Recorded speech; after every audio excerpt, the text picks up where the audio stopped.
have with us Dale Ahlquist, Our Lady of Corpus Christi, tonight. Dale's been discussing the greatest books, Heretics and Orthodoxy by G.K. Chesterton. Now we have this delight of having a chance to ask him some questions and query deeper into the meaning of these books. So Dale, thank you for being here. We're delighted to have you. Thank you. Good. Now, Dale, I listened intently to the presentation on Heretics, and you said some interesting things, and I think it would interest everyone if we could go deeper into some of those ideas. Some of those being what was said about progress, science, virtues, and the family. So we can focus on those four in this little bit of time that we have: the science, progress, perhaps something on the virtues, and a bit on the family. That would be valuable, I think. So you mentioned progress, or Chesterton mentioned progress in the book, and he critiques it as it being perhaps heretical, but that seems far-fetched to the modern mind. We think of progress as a good. So could you begin by discussing a bit of that? Why is progress seen as a heresy rather than a good? Well, I think it will be helpful to repeat that the heresy itself is not bad. It is a good that is emphasized out of proportion to the whole truth, to the whole good. And so progress is not bad, but progress by itself is a heresy because it is out of proportion or out of balance to the whole truth. And in the modern world, we make progress an ideal, an end in itself. We make progress our goal, and progress is not a goal. Progress has to be defined by its relation to a defined goal. And in the modern world, no one's willing to say what that defined goal is. Well, that seems a given. If someone's going to talk about progress, it's almost a given that it's a given goal toward an end. So is Chesterton saying that the end remains amorphous? We want to avoid talk about ends and just talk about means, and progress is a means to nothing? In the modern world, that's exactly what the problem is. In fact, in his introductory remarks, he talks about historically. He says the Christian dogmatists were trying to establish a reign of holiness and trying to get defined, first of all, what was really holy. But our modern educationists are trying to bring about a religious liberty without attempting to settle what is religion or what is liberty. But they will right away will tell you if something is not progressive, won't they? Yes. Yes. So it's like the sociologists call it a socialization to open-endedness. We don't know where we're going, but we think we're going somewhere good, but we can't define what that is. As Chesterton says elsewhere about we've made education an end in itself, but we're not willing to talk about what it is that we're teaching. And he says we haven't agreed on what the truth is, but we have agreed we should teach it to our children. Well, I think you remind me of something Maritain said too in his book, the Education of Man. He begins by saying the correct starting point for education is a definition of man, because education is about the developing our human potential. So we have an end, which is the definition of man, a philosophical end point, and that's the starting point of all practical movements. So without the end defined, all practice is nonsensical. In a sense, that is what Chesterton's saying in that point. And now we know where Maritain got it from. Got it from Chesterton. Good. Well, then we nailed that one. Let's look at science. Another paradox, because the modern world looks at science as almost as a savior. It's become the apex of what we judge everything by. And so for the modern mind, science is good. You and I are experiencing science right now. We're in a studio, we're being filmed, the technology is wonderful. So how can anyone say something bad about science? Exactly. And Chesterton does, except he says it by first pointing out what's good about science, as he does with all the other heresies. And he would point out all those nice conveniences that science gives us, the wonderful discoveries. But the point about science, why it's a heresy, is because it's become an end in itself. It's become blown up out of proportion to the whole truth. The problem with modern science is that it's going out of its limits. It's going past its defined limits, what it's supposed to do. Science is the study of secondary causes. And what's happened with modern science is it's tried to get into the realm of primary causes. And knowledge has become an end in itself. And science has become the reason for many of our really technological boondoggles as well. We are doing it simply because we can do it. We are doing it simply because we need to know that unknown thing. You could argue that the space program is something that does not have a clearly defined goal. Chesterton would, I think, make heyday with the space program. What do they usually tell you is the reason for these deep probes into space? We may discover what the origin of the universe is. Well, that's where science starts to go beyond its realm. The origin of the universe is something that was never been observed and can't be observed. It was not an observable event. Right. So it's not in the realm of science. We can speculate about it all we want, but why do we spend millions of dollars sending space probes? Is that a good philosophy? It's not. Chesterton would argue there you've let science get out of proportion to the whole truth. So there are questions that we agree upon, questions like God, the good life, ethics, justice, morality, things that are beyond sense. And science doesn't have the methodological tools to deal with those questions. So when we bring that over into these questions and seek to answer them, we're going to find a failure. Is that where we're having him, as we understand that? Absolutely. He says science is either a tool or a toy. Okay. It's a tool to use for some other ends, or it's a toy when you use it as an end in itself. He says a toy is a very high use of something. It's an amusement for itself, but a toy is purely an amusement, right? Yes. And he says, so when you look through a microscope, you're using science as a tool. There's something good that can possibly be accomplished by studying disease and trying to find a cure for it, right? Science is a tool when you look through a microscope. When you look through a telescope, it becomes a toy, because he says the solar system is really quite interesting, but it is really a giant irrelevancy in terms of our personal and moral behavior, right? Mm-hmm. And so he says science is great as long as you tell it where to go. Yes. But he says science must not tell us what to believe any more than the telephone must tell us what to say. So science must have a moral direction behind it, and you don't get the moral direction from science. No, you don't. It comes from somewhere else, such as philosophy and theology, right, religion, etc. Right. Well, I'm sort of still troubled a little bit by one statement he made. You quote him as saying, "Take away the supernatural, and what remains is the unnatural." Meaning you can't not have a natural understanding, live a natural life, if you remove the supernatural from that.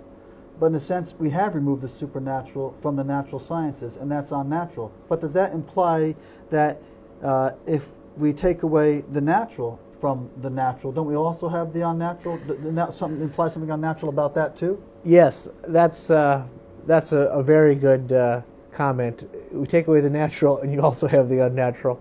That's almost a given.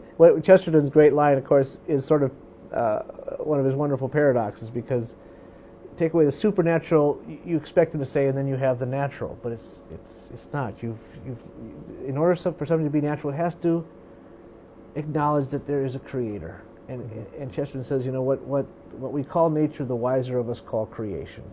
Yes. Yeah, nature has to be put into its context. So again, we see him reconciling a paradox. Yeah. Yeah, it would seem take away the natural and you have the natural. Really, you take away the natural and have the unnatural too. So he's not saying that you can't have the natural without a juxtaposition and a proper balance of the supernatural and the natural. And so we have the reconciliation of science and faith in the thinking of Chesterton, or is he saying he's totally against science, or there's something redeeming about it? He's absolutely not rejecting science. He absolutely praises scientists and the discipline that they represent. What he's saying is that they have their limits and they have their realm within which they should be free to operate as they can, but they need to be informed by a morality that is outside of their discipline. And without that, then they become unnatural. It becomes mindless. Yeah, it becomes mindless. There's no direction to it. There's no reason for it. Right. It just has utilitarian purposes and we can't control it. Sure. It's like a Frankenstein. And materialism is basically science for science's sake. Well, then please clear up one more thing in that regard. Right. About sociology. He says that a science of sociology is not only hopeless but crazy. Oh, well, yes. What does he mean by that? Well, there he's getting into the fact that as soon as you bring in a human being, you have this variable called free will. And so you cannot make a science of human behavior. You can observe things and see trends all the time in the way people will behave, but you really can never infallibly predict how they will behave because of the fact they have free will. And free will always upset any sociologic or psychological theory. So the way we use a science methodology in the natural and physical sciences is different than the way we use science in the human sciences. Absolutely. Like sociology, anthropology, psychology, because we have a human person as the object and subject of our science. Yeah, right? And he says that elsewhere, is that the problem with the science of any human is that the subject is also the object. I mean, the person doing the studying is also the person being studied, and you can look at the beetle through the microscope, but you can't look at yourself through the microscope. You can't do it. I think that still needs further clarification, because if we go down that road, it seems to imply that we should be theorists, philosophers. Always, when we're talking about human science, we must know man, we must know the philosophy of man, know about man, and we can't know that with a scientific methodology. We must have a philosophical methodology.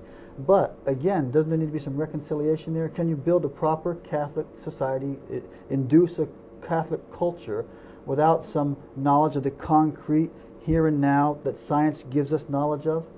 Absolutely, you will need that element. You'll need that element, but you can't do it with that alone. You can't do it scientifically alone. I mean, there is a mathematical formula which explains it to us, and it's Gödel's theorem. One set cannot include all sets. You have to be outside the set somehow in order to even have the set. Right. That's awesome. So we have this proper balance then between theory and practice. There's that symbiosis, but theory is primary, practice is secondary. But without the practice, the theory becomes irrelevant.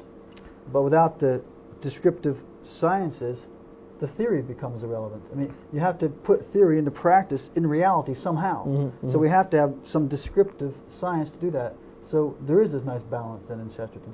I'm worried that someone will read Chesterton and see him as he's the theorist guy, he's the philosopher guy, when in fact he's eminently practical. Yeah, very much so, yeah. Doesn't he say, what does he say about metaphysics and practicality? Doesn't there something in there you mentioned about that?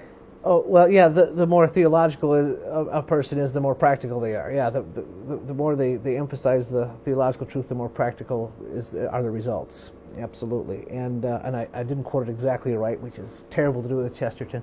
But the fact is, back to the science issue, is that he recognizes, as we must, that man is an animal. Mm-hmm. But if you treat man as only an animal, then you fail to understand mankind. And so you have to understand there is this physical, purely brute set of circumstances regarding man, but there's also the spiritual side, and science cannot touch that. It cannot touch the spiritual side of man. Exactly. Very good. Well, then the other thing which is dear to all of us is his understanding of the family. There was a chapter on the family. Yes.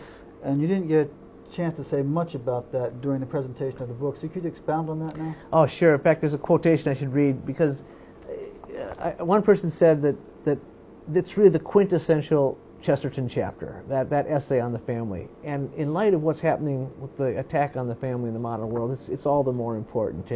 His defense of the family is prophetic and also very profound. And it's just one passage that's really quite interesting, where he talks about the fact that the modern world criticizes the family because it's uncongenial sometimes. And he says, well, that's why it is such a good institution, because it is uncongenial. It is wholesome precisely because it contains so many divergencies and varieties. It is, as the sentimentalists say, a little kingdom, and like most other little kingdoms, is generally in a state of something resembling anarchy. The men and women do, for good reasons and bad, revolt against the family, and are, for good reasons or bad, simply revolting against mankind. Aunt Elizabeth is unreasonable, like mankind. Papa is excitable, like mankind. Our youngest brother is mischievous, like mankind. Grandpapa is stupid, like the world. He's old, like the world. Those who wish, rightly or wrongly, to step out of all this do definitely wish to step into a narrower world. They're dismayed and terrified by the largeness and the variety of the family. I do not say for a moment that the flight to this narrower life may not be the right thing for the individual, any more than I may say the same about the flight into a monastery. But I do say that anything is bad and artificial which tends to make those people succumb to the strange delusion that they are stepping into a world which is actually larger and more varied than their own. The best way that a man could test his readiness to encounter the common variety of mankind would be to climb down a chimney into any house at random and get on as well as possible with the people inside. And that's essentially what each of us did on the day he was born. So, he's saying that the supreme adventure is being born. And when you step into the world, you're stepping into this fairy tale, this world that you did not create. And our family is what prepares us for the world. It's this variety and this unexpectedness in the family. And that's why the family is so important. The people who are always trying to escape from the family, do away with the family, are really creating an artificial world. So the family is not an empirical laboratory that we can control. There's all these unforeseen variables, but that makes life happy. It makes life meaningful. That's the world God created, yes. The world He created. Yeah. So we can't have this artificially contrived society. It's not robotic. But the family being the fundamental building block of society, the attack on the family would really be an attack on the society in total. Absolutely. So this is what we hear him hinting at. Oh yeah, and this chapter is really just one element in his larger defense of the family, which comes out in his other books like What's Wrong with the World and things like that, where he shows that it is the basic unit of society, and if you break up that unit and you atomize society then, and you create all these individual interests, and those individual interests will then undermine the family, and that's how you undermine society. And that's in a sense what has happened, one of the building blocks of the modern world since the 18th century, the atomization of society by the focus on the individual. Well, why is it, I mean, it seems common sense that the individual is the building block of society. Why is it the family and not the individual? Again, it's the molecule, not the atom, right? Mm-hmm. And because individuals have these really narrow interests, whereas the family will always have broader interests because they'll be looking out for the welfare of everyone in that family. And that's why the family has to be the unit that is supported by everything else in the society. Everything in the government, everything in the culture has to support the family. And if it's supporting the individual, it's always attacking the family. It's going to always undermine the family. But if you keep the family strong, really, you can survive weak governments. You can survive weak cultures. The nations that have lasted long have seen many governments change, but they've always had strong families, because that's what carries the culture forward. And so that's what's so important. And that's where education is at its most basic. That's where the stories are passed on through the family. The religion is passed on through the family, because it is this unique institution, Chesterton says, that makes and loves its own citizens. Wonderful. Yeah. Now, in the family, you mentioned also, we're formed in the family. Stories are told in the family. The family has its tradition. I see in your presentation, tradition is a word that's very endearing to Chesterton. In the little time we have left, could we discuss briefly, and maybe in the next section on orthodoxy we can expand on that, but this idea of tradition in the family and the value of that in the modern world? Well, certainly, tradition is something he really expounds on in orthodoxy. With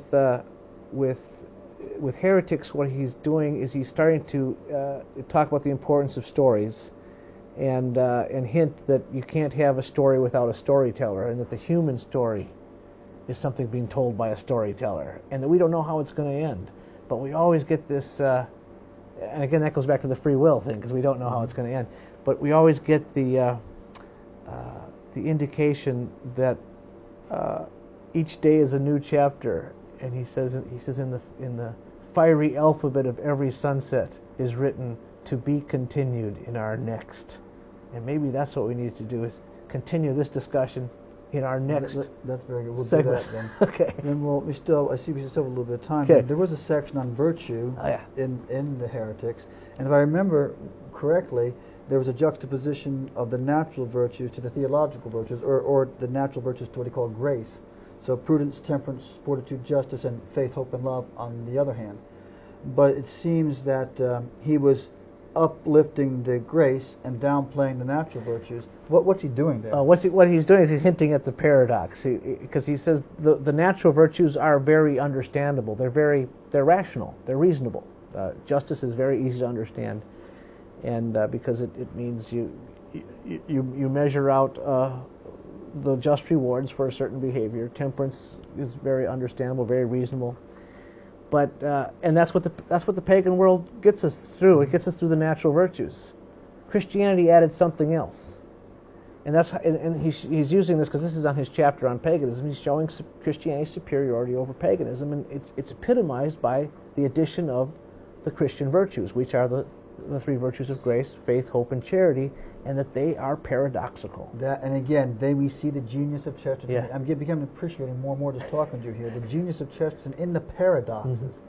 When he juxtaposes the natural virtues to the supernatural virtues, his intent is not to downplay one and uplift the other. His intent is actually to bring the other along in the context of the one he's praising. And these two are intimately linked in a bond of unity that is necessary for a profound living of life. Mm-hmm. That's it, isn't it? Absolutely, absolutely. So we say grace builds on nature, or grace perfects nature. So in a sense, he's perfecting our natural goods through his teaching of them. That epitomizes it right there, doesn't it? With the virtues. Yeah. Well, that's wonderful.